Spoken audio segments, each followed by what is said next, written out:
ভীষণ ভালো লাগছে। আর আজকে নতুন সিনেমা মুহূর্তের মাধ্যমে সবার সাথে দেখা হলো। খুব ভালো লাগছে আসলে। যেটা আপনি বলছিলেন যে নতুন চলচ্চিত্রে নিজেকে সম্পৃক্ত করতে পেরে।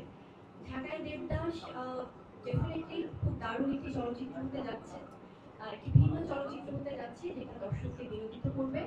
এবং আমার মনে হয় যে দর্শকরা আসলে যে আগ্রহ নিয়ে অলরেডি আছেন নামটি শুনে, সেখান থেকে আমরা অবশ্যই পুরো টিম চেষ্টা করব সেই এক্সপেকটেশন ফুলফিল করার জন্য। Thank you.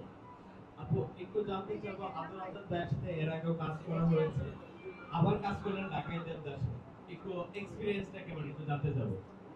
খুবই ভালো। আসলে আমরা তো এর আগে কয়েকটি প্রজেক্ট একসাথে করেছি এবং সেখান থেকে বলবো যে হি ইজ ভেরি পটেনশিয়াল।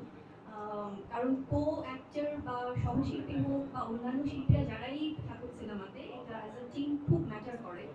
তো সেখান থেকে খুব ভালো লাগছে যে আমরা আবার আরেকটি প্রজেক্ট করছি একসাথে এবং এখানে আরো অনেক বিজ্ঞ বিজ্ঞ অভিনয় শিল্পীরা রয়েছে।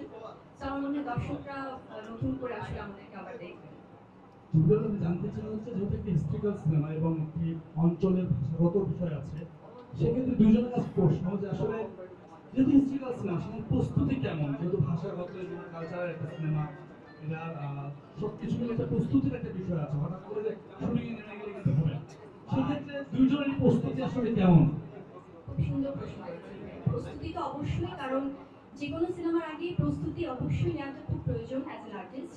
তবে যখন কোনো রিচুয়াল, কোনো হেরিটেজ, কোনো ট্র্যাডিশন, কোনো অঞ্চল ভিত্তিক সিনেমা হয় তখন কিন্তু প্রস্তুতিটা আরো আরো বেশি হয়।